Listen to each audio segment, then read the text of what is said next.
Bonjour à toutes et à tous, très heureuse de vous retrouver pour ce nouveau numéro de Top Sortie. Bonjour Sophia Johnson. Bonjour Clémence. Vous êtes comédienne et metteuse en scène pour la compagnie Dame à Palabre. Merci beaucoup d'être avec nous aujourd'hui. Merci de me recevoir. Le vendredi 4 mars à 21h, vous présentez votre nouveau spectacle intitulé Le Fils version 2.1 au Centre culturel Tizot à la Seyne-sur-Mer.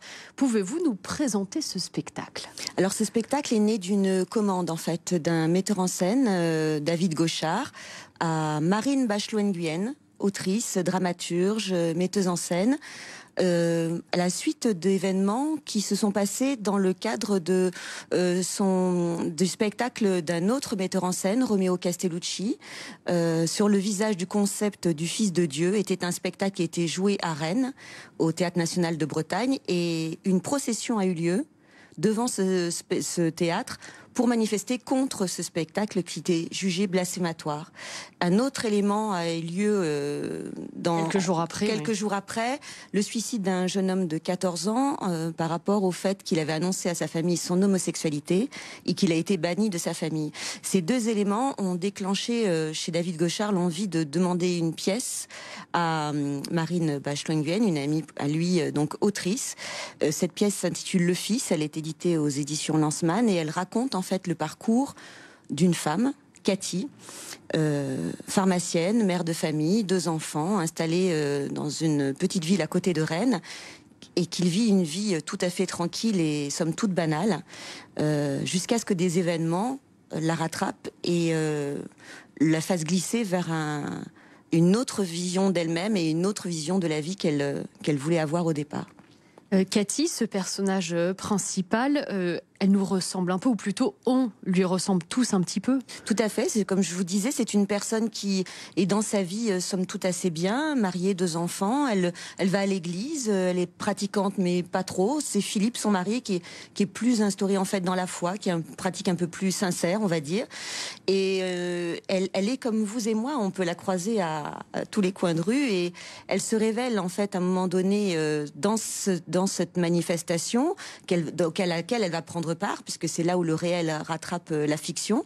Elle va prendre part à cette manifestation devant le Théâtre National de Bretagne. Manifestation anti-mariage pour tous. Exactement, à l'origine de toutes les manifs pour tous, organisée par une association qui s'appelle Civitas et qui enjoint les gens à se prosterner et à réciter des psaumes devant le Théâtre National de Bretagne avec cierge à la main. Voilà, elle va manifester, elle va participer à ça, et quelque chose en elle va s'ouvrir, va se déclencher. Elle va faire partie d'une communauté proche d'elle, la femme du chirurgien. Donc quelque part aussi une histoire d'échelle sociale, elle va s'entourer de personnes qui pensent comme elle, qui pensent mieux qu'elle. Elle va s'intéresser à une certaine forme de bioéthique, voilà, et elle va faire partie de groupes de parole qui vont lui faire prendre conscience qu'elle a une mission sur Terre. Dans Le Fils 2.0, vous traitez des thèmes comme la religion, le blasphème, l'avortement, l'idéologie, le mariage pour tous, autant de thèmes qui ont et qui divisent toujours notre société aujourd'hui. Tout à fait, et c'est à Marine Bachelot-Nguyen qu'on doit tout ça, mais parce que en fait, c'est le parcours de cette femme en fait qui est jalonné par tous les événements. Il y a les accouchements. Puisqu'elle a 2 accouchements très différents de son fils aîné et de son fils cadet. Il est question d'avortement, puisque dans ce groupe de parole, il va se révéler qu'ils sont contre l'avortement. Donc ils vont manifester aussi pour ça. Elle-même pharmacienne va prendre part à ça en ne donnant plus la pilule du lendemain, par exemple. Il est question de la famille, puisque le noyau familial, c'est dit normal, c'est une femme, un enfant, un mari, 2 enfants. Donc elle va prôner ce noyau familial dans toutes les manifs auxquelles elle va manifester, elle va participer, et elle va lutter contre la loi Taubira qui passera malgré tout en mai 2013. Quelle place tient le spectateur bien installé dans son fauteuil pendant ce spectacle? Il est interpellé? Alors justement, comme vous le disiez, elle nous ressemble. Donc il est interpellé, oui, parce que ce texte a une forme assez particulière. Il y a 3 adresses.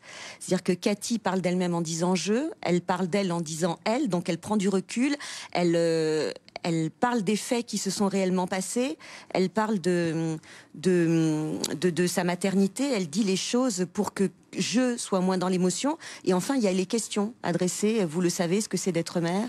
Vous êtes déjà senti comme ça.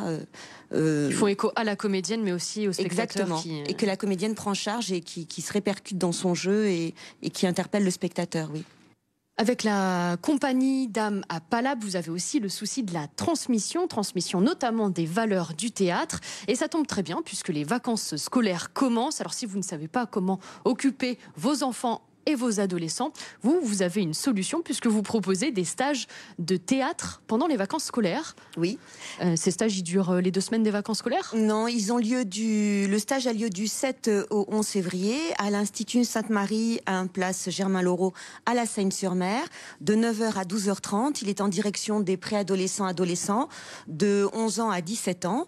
Et c'est un stage qui est fait pour pratiquer le théâtre, pour s'amuser, prendre du plaisir, apprendre à écouter les uns et les autres, partager aussi des textes, changer de personnage, voilà. Et pour le tarif ? De 110 €. 110 € pour la semaine. Merci beaucoup, Sophia Johnson. À très bientôt. Merci Clémence.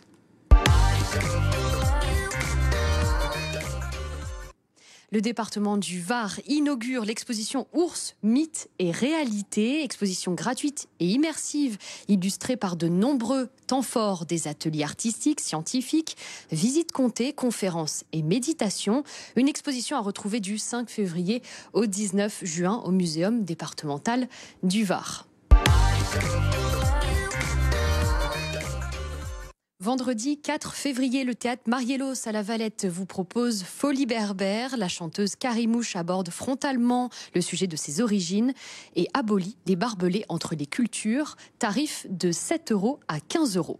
La billetterie du festival du Château de Solliès-Pont est ouverte. Au programme de l'édition 2022, Bernard Lavillier avec Barbara Parvi en première partie, Christophe Mahé ou encore Gims. Informations et billetterie à retrouver sur la page Facebook du Festival du Château.